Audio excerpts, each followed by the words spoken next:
Double four, when is Kawaki going to appear? Double four, I'm getting bored of the Boruto series. Double four, why wasn't there an episode this week? Holidays, guys, holidays. So, to address these questions before going into the spoilers for the next few weeks' episodes of the Boruto anime, I don't know when Kawaki is going to appear, okay? I have no idea. I am not Kishimoto. I am not the studios. I was not given secret information. I'm in the same boat as you guys.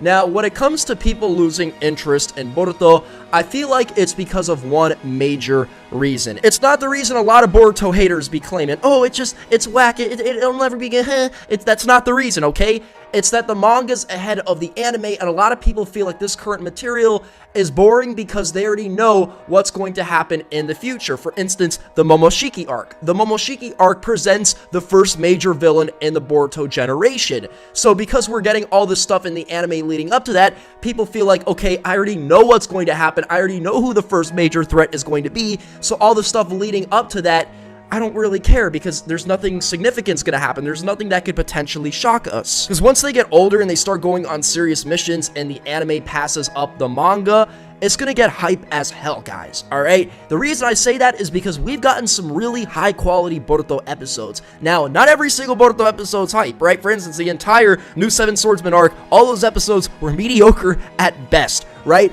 But for instance, episode 1, Boruto versus Kawaki, setting up all this craziness in the future. What about Shin Uchiha, you know, Sakura versus Shin? Honestly, one of Sakura's best moments in the entire series. Probably her second best moment after Sakura versus Sasori. Right? Her fight against Sasori with Chiyo, Granny Chiyo. Then recently, the Mitsuki adaptation was executed so beautifully, seeing Sage Mode for the first time. So once these characters actually develop, and we haven't seen anything from Sarada yet. Like, we've actually gotten some legit Boruto moments thus far, and of course, not fully because he hasn't really learned how to use his eye, and he hasn't really gotten the curse mark yet that he has in the manga.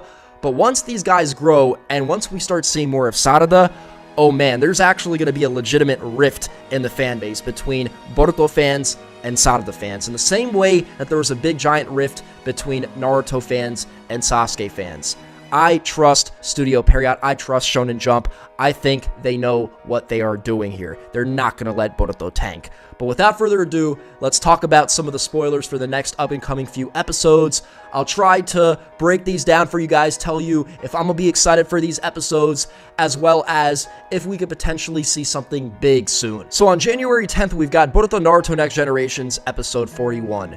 It's crazy as heck, we're 41 episodes into the Boruto anime. It honestly, 2017 just feels like a giant blur with the Boruto anime, and I'm guessing that's because it didn't really take off just yet, you know what I mean? It's like, it exists, but it doesn't exist. Kind of like Dragon Ball Super in 2015 before it started getting serious and it passed up all the arcs that was basically rehash arcs of like the movies. It's titled Team 7 First Mission, so as we know, they all graduated to Genin. Kakashi supervised those exams. Some pretty decent moments in those exams, like Kakashi putting Boruto to the ground, talking down to him, Mitsuki coming in to save him. Not as hype as the original Bell training, but nonetheless, pretty good rehash. So reading the spoilers, Boruto, Sarada, and Mitsuki have come together and formed Team 7. The three, led by Jonin, Sarutobi, Konohamaru, oh, it's so weird calling him a Jonin, have received their first mission. And the thing is, I don't think Konohamaru is as powerful as Kakashi was back during the beginning of part 1, but if anything, that's better, right? Because the weaker the leader is, the more hype situations can come about. We might have Mitsuki and Boruto saving Konohamaru, when it should be vice versa, right? The mission details the repelling of bandits who have been attacking a village and making it so they never come back again.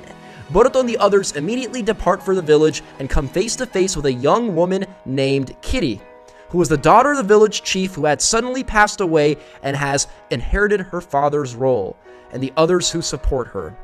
Yeah, suddenly passed away. I wonder what happened right there. Yeah, you know what? With this episode, guys, I can tell you that I think this has the potential to be very good.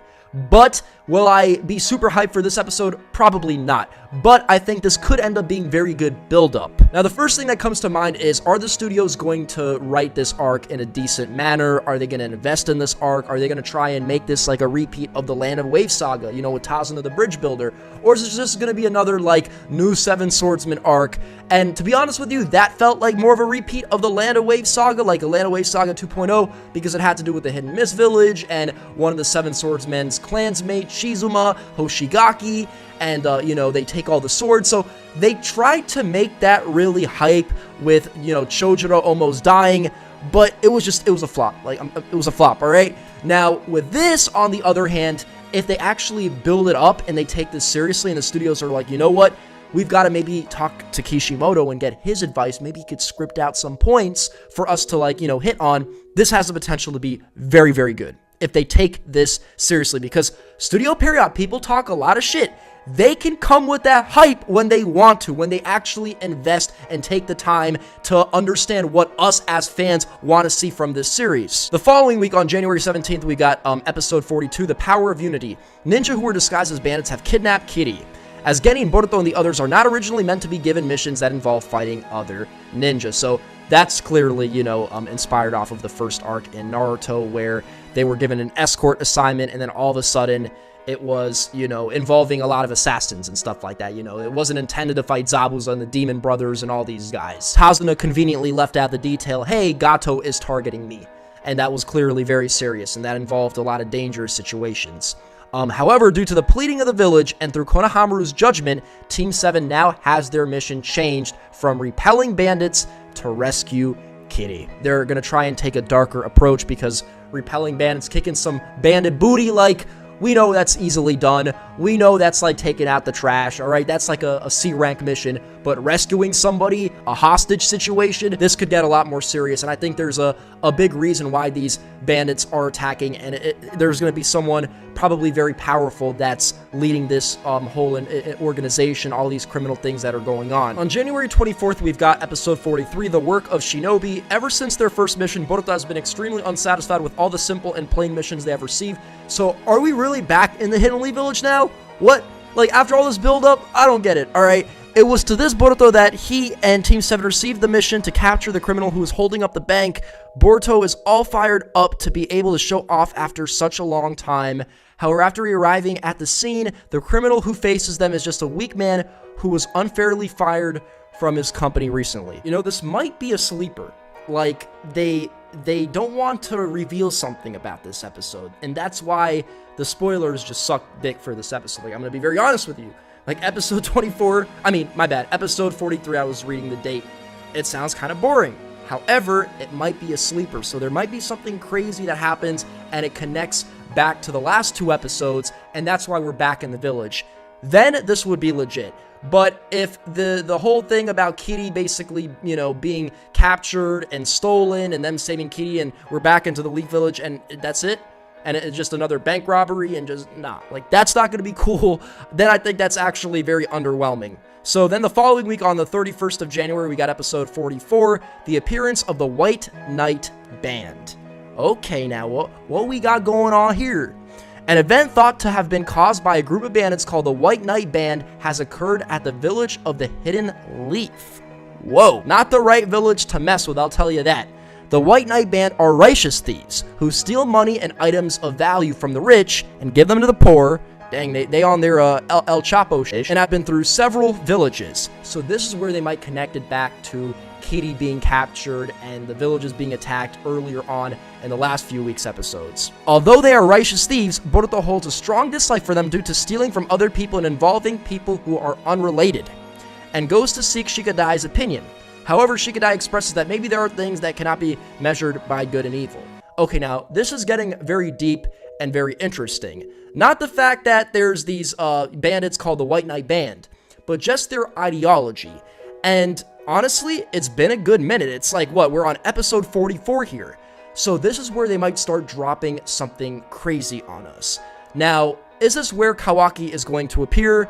I can't really say, but they could be hinting at a potential ideology here, because we've seen patterns in the Naruto story with, for instance, Nagato, who believed that the shinobi system, it basically pushes the big villages, and the big villages stomp on the small villages, and because he came from Amegakure, the small village, the Hidden Rain village, he's seen the darkest of humanity because the shinobi system takes advantage of the weaker guys, of the smaller villages. We've seen a similar mentality with Obito, with Madara. A lot of people who are somewhat influenced by Indra's line, they have that mentality, of course. Though that might, for instance, be a potential hint that Kawaki has a connection to the Uchiha clan. That's a bit of a stretch. I'm kind of leaping forward here, right? Even though Kawaki looks like a mix between Naruto and Sasuke, and a lot of people have talked about that. I just find it a bit weird this occurrence took place in the Hidden Leaf Village. We've actually spotted Kawaki in the Hidden Leaf Village before, and I believe Boruto Chapter 3.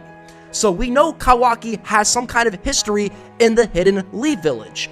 And we know that his ideology is going to be somewhat dark, somewhat deep, possibly because they're not going to drop some dude that, you know, his girl was stolen and now he wants to, like, drop everybody in the world, kind of like Obito. You know, Obito, he mad that he never got to hit Rin's pussy. I don't think Kawaki's going to be on that dumb, crazy.